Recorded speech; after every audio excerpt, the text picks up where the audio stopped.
Esse conflito não para de nos corroer por dentro, porque fazemos da vida um longo esforço para resistir ao desconhecido, ao presente real em que se vive, que é o desconhecido inerente à existência. Vivendo assim, nunca aprenderemos a conviver com isso.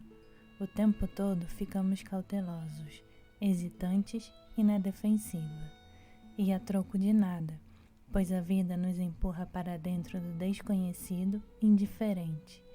E resistir é tão fútil e exasperante quanto tentar nadar contra uma corrente feroz. A arte de viver esse dilema não é boiar despreocupadamente por um lado, nem ficar com medo e se agarrar ao passado e ao conhecido por outro. Consiste em ser completamente sensível ao momento, em encará-lo como totalmente novo e único, inteiramente aberta e receptiva ao máximo. Isso não é uma teoria filosófica, mas um experimento. É preciso fazer o experimento para entender que ele traz à tona capacidades completamente novas de adaptação à vida, de literalmente absorver a dor e a insegurança. Descrever como essa absorção funciona é tão difícil quanto explicar o batimento do coração ou a formação dos genes. A mente aberta faz esse experimento como a maioria respira, sem conseguir explicar nada. O princípio por trás dele é claramente algo como o judô, o caminho do suave ju, de dominar uma força contrária se rendendo a ela. O mundo natural dá vários exemplos da grande eficiência desse caminho. A filosofia chinesa, da qual o próprio judô é uma expressão, o taoísmo, chamou a atenção para a capacidade que a água tem de superar todos os obstáculos, sendo suave e flexível. Mostrou como o salgueiro maleável sobrevive ao pinheiro duro em uma tempestade de neve, pois enquanto os galhos rígidos do pinheiro acumulam neve até quebrar, os ramos macios do salgueiro se curvam sob o peso, derrubam a neve e se restabelecem. Se nadando alguém for pego por uma corrente violenta, resistir é fatal. É preciso nadar no sentido dela e se esgueirar aos poucos para o lado. Quem cair de um lugar alto com os membros rígidos acaba quebrando os ossos, mas se relaxar como um gato, cai em segurança. Um prédio sem maleabilidade na estrutura cai facilmente, em uma tempestade ou em um terremoto. E um carro sem o amortecimento dos pneus e das molas logo se despedaça na estrada. A mente tem as mesmas capacidades, pois tem maleabilidade e pode absorver choques como água ou um amortecedor. Mas esse jeito de se render a uma força oposta não é, de forma alguma, o mesmo que fugir. Uma massa de água não foge quando recebe um soco. Apenas cede no ponto de contato e se fecha sobre a mão. Um amortecedor de carro não cai feito um pino de boliche quando é atingido.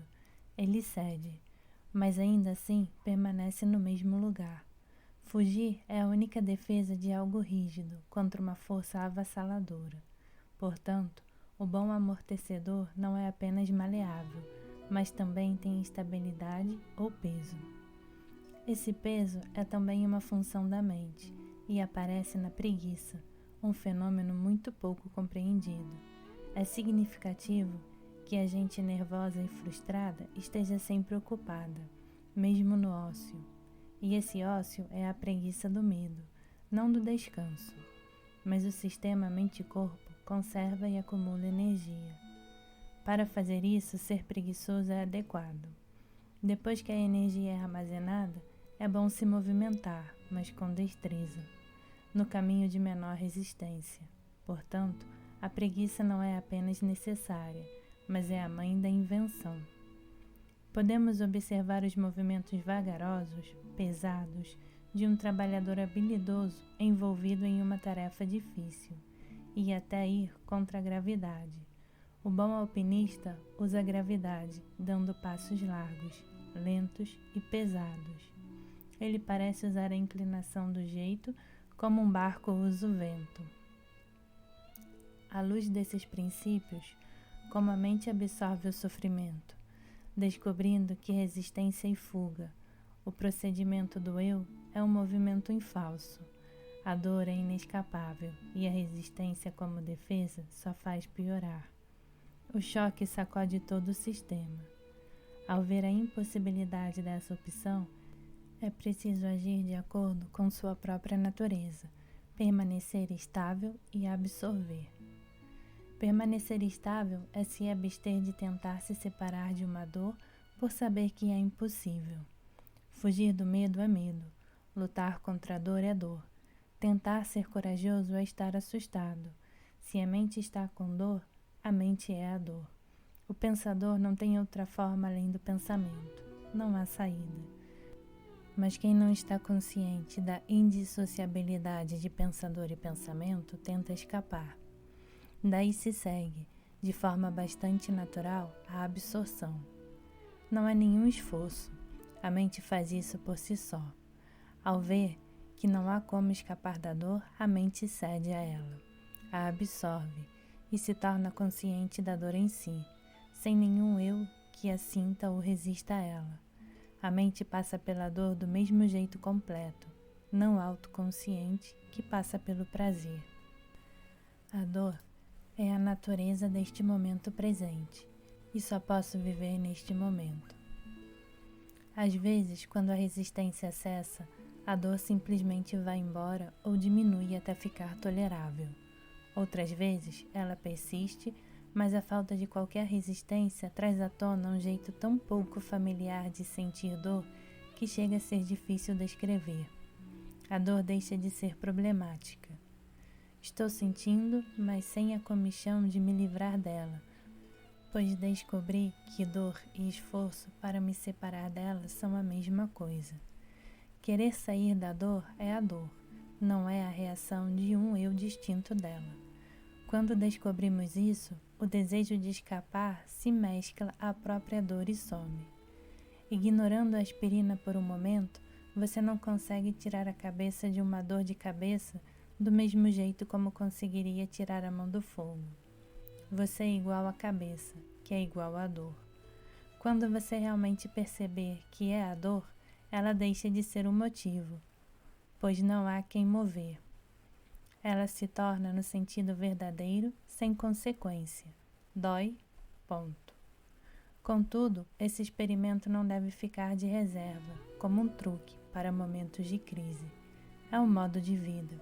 Significa estar sempre consciente, alerta e sensível ao momento presente, em quaisquer ações e relações, a partir deste instante. Em contrapartida, isso depende de ver que não há outra saída, mesmo a não ser a consciência, porque não é possível se separar do presente nem defini-lo.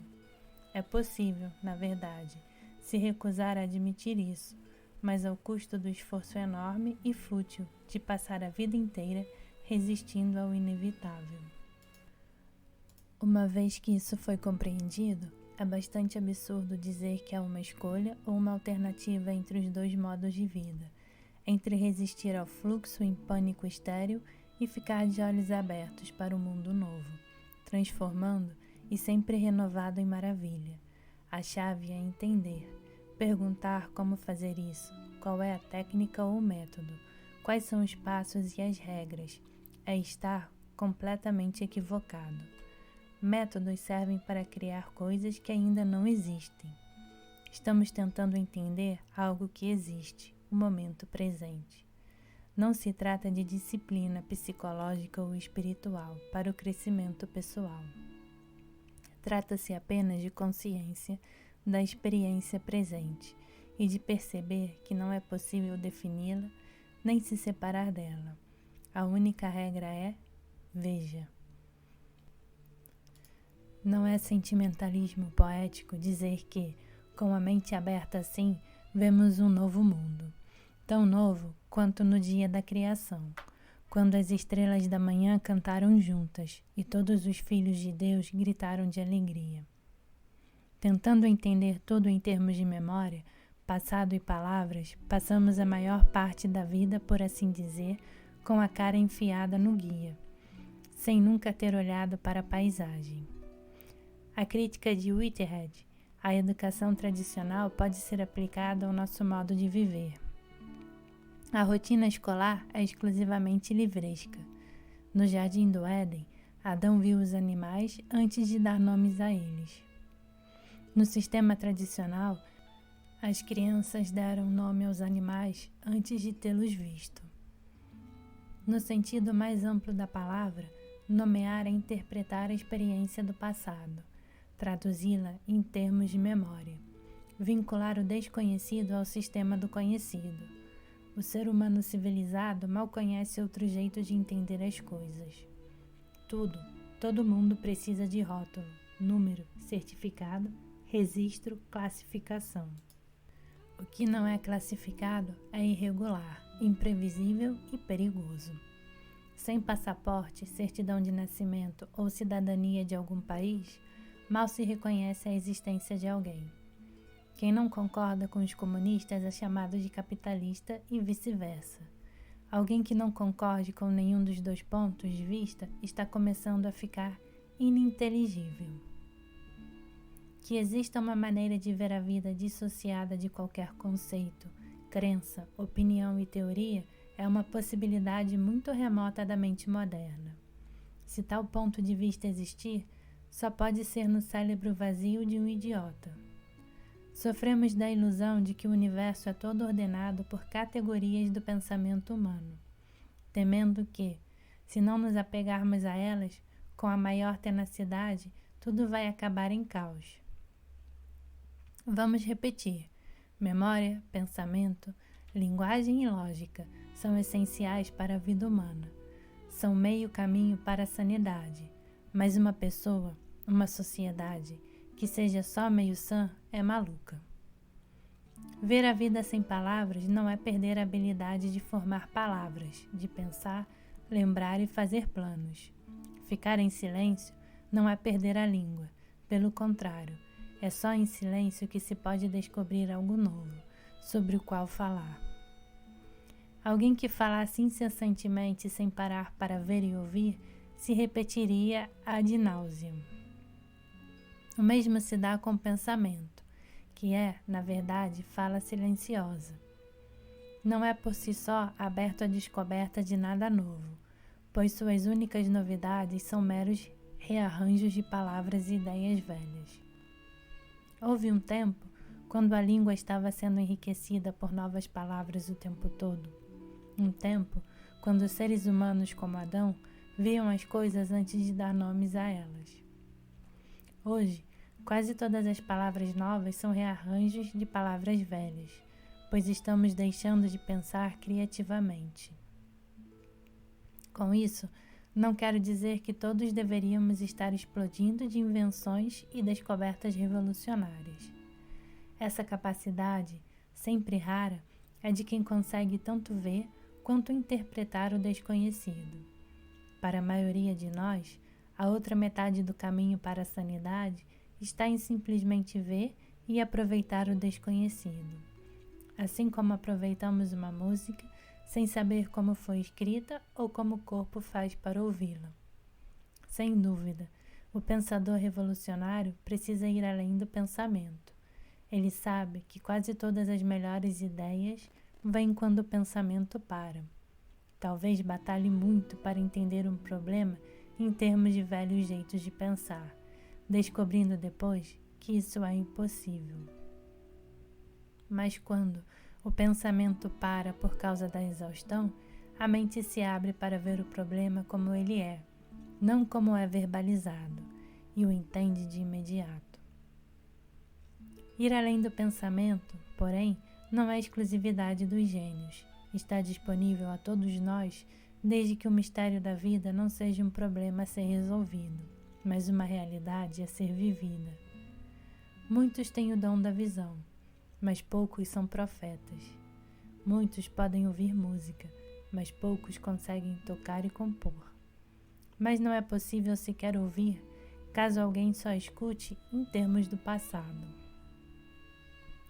Como captar uma sinfonia de Mozart com os ouvidos afinados apenas para a música de tambores? Vai ser possível pegar o ritmo, mas quase nada de harmonia e da melodia. Em outras palavras, não vamos conseguir descobrir um elemento essencial da música. Para poder escutar, quanto mais escrever uma sinfonia, os seres humanos precisam descobrir novos sons.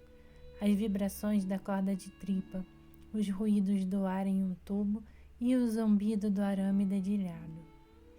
Precisarão descobrir o mundo da tonalidade, como algo completamente diferente de vibração.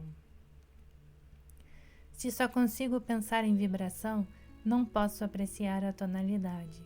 Se só vejo pintura como um jeito de fazer fotografias coloridas sem uma câmera, não vou ver nada além da inépcia em uma paisagem chinesa. Não aprendemos nada muito importante que possa ser explicado por completo em termos de experiência passada. Se fosse possível entender tudo em termos do que já sabemos, poderíamos transmitir a sensação de cor para um cego, com nada além do som, gosto, tato e cheiro. Se isso é verdade em relação a várias artes e ciências, é 1000 vezes mais quando tentamos entender a vida em um sentido mais amplo e queremos ter algum conhecimento da realidade definitiva, ou Deus. Sem dúvida, é absurdo buscar por Deus em termos de uma ideia preconcebida do que Deus seja. Tal busca só encontra o que já sabíamos. Eis porque é tão difícil nos enganarmos e acreditarmos em todas as formas sobrenaturais de experiências e visões. Acreditar em Deus e procurar pelo Deus em que você acredita não passa de buscar a confirmação de uma opinião. Indagar uma revelação da vontade de Deus e colocá-la à prova, tomando seus padrões morais preconcebidos como referência, é zombar do que significa indagação. Buscar Deus desse jeito não passa de pedir o aval de uma autoridade e de uma certeza absolutas para o que você já acreditava. Uma garantia de que o desconhecido e o futuro vão ser uma continuação do que você quer conservar do passado. Uma fortaleza melhor e maior para o eu. Em Fastburg. Se só estamos abertos a descobertas que estejam de acordo com o que já sabemos, é melhor sermos fechados. É por isso que as conquistas maravilhosas da ciência e da tecnologia são de pouca utilidade para nós. É em vão que podemos prever e controlar o rumo dos eventos no futuro, a não ser que saibamos como viver no presente. É em vão que médicos prolonguem a vida se vamos passar esse tempo extra ansiosos por viver ainda mais. É em vão que engenheiros inventem meios mais fáceis e rápidos de transporte se as paisagens que vemos são organizadas e compreendidas em termos de velhos preconceitos. É em vão que conseguimos o poder do átomo se vamos só manter o hábito rotineiro de explodir gente. Ferramentas como essas, assim como as ferramentas da língua e do pensamento, só são realmente úteis para os seres humanos se eles estiverem despertos, não perdidos na terra dos sonhos do passado e do futuro, mas em contato próximo com o ponto da experiência em que só a realidade pode ser descoberta, este momento. Aqui a vida está viva, vibrante, vívida e presente, contendo profundidades que mal começamos a explorar. Mas para ver e entender isso, a mente não pode estar dividida entre eu e esta experiência. O momento precisa ser o que sempre é, tudo o que você é e tudo o que você sabe. Nesta casa não há lugar para você e para mim.